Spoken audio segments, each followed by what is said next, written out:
Okay, fellas, back again. Big Head Slocum.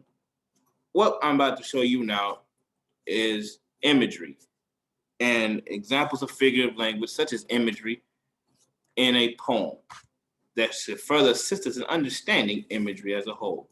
So I'm going to share my screen real quick. We're going to break down this poem. Of course, we looked at this poem before, didn't spend too much time on it. This is the poem known as Harlem. Harlem by Langston Hughes.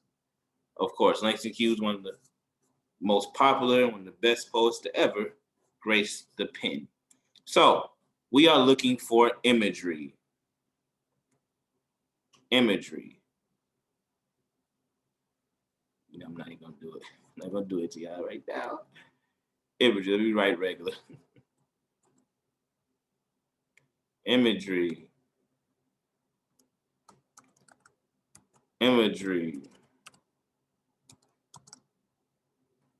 Imagery is when the writer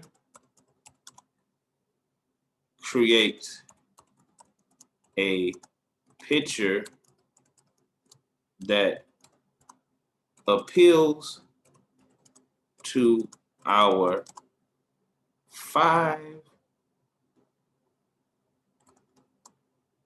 senses with his words. With his words.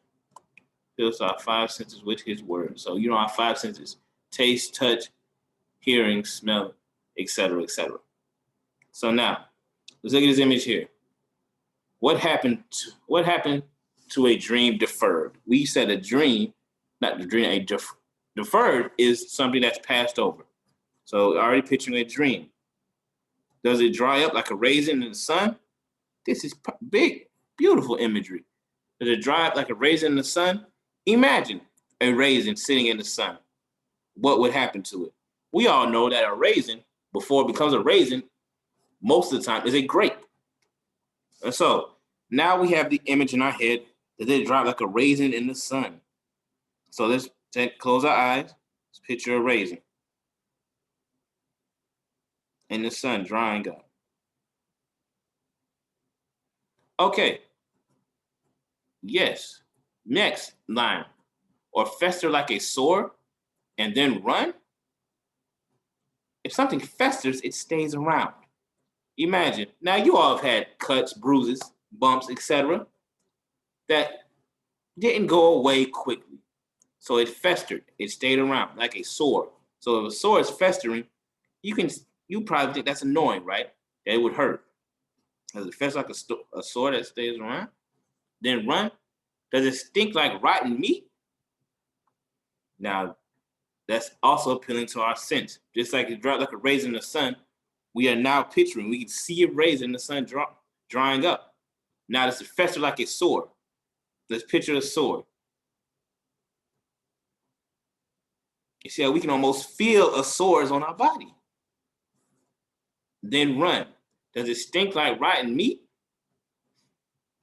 Let's all take a deep breath. I'll picture meat on the ground, rotten, and take a deep breath. You can almost smell it. You picture it in your head. Does it stink like rotten meat? You can smell it. A crust over like it's syrupy sweet.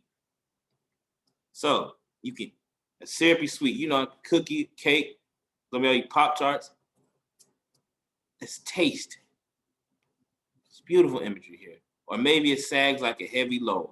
Imagine carrying a book bag full of books, a big laundry bag full of heavy laundry. It's sagging. It's staying low. Or does it explode? How does the word explode? That appeals to a couple of them. A boom could be an explode. A boom, and that boom is also a sound. So real quick, let's write beside it what we think these images, type of imagery this is. Excuse me. Does it dry up like a raisin in the sun? This appeals to our sight. Because we know what the sun or a raisin that was drying, we know what it looks like. We can see that. Does it fester like a sore? This appeals to our what? Touch. because you could feel a sore on your body. Does it stink like rotten meat? This is taste. Crushed over and sugar, crust and sugar over like it's syrupy sweet. Excuse me, like a rotten meat. That would be smell, not taste. Excuse me, I got a little ahead of myself. Smell. Other one would be taste. Because you can imagine something sweet and how it tastes. Just sag like a heavy load. This can be two. This can be touch, because you can feel carrying something heavy. Or this could also be sight, because we can see it. Or does it explode? Explode is sound. We hear it.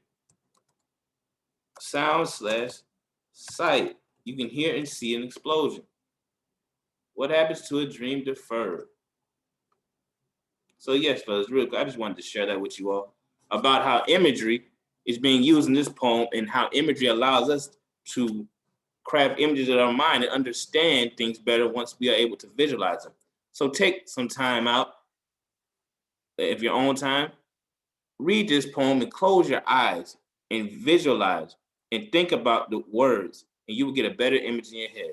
Once again, I am Big Head Slocum. Thank you all.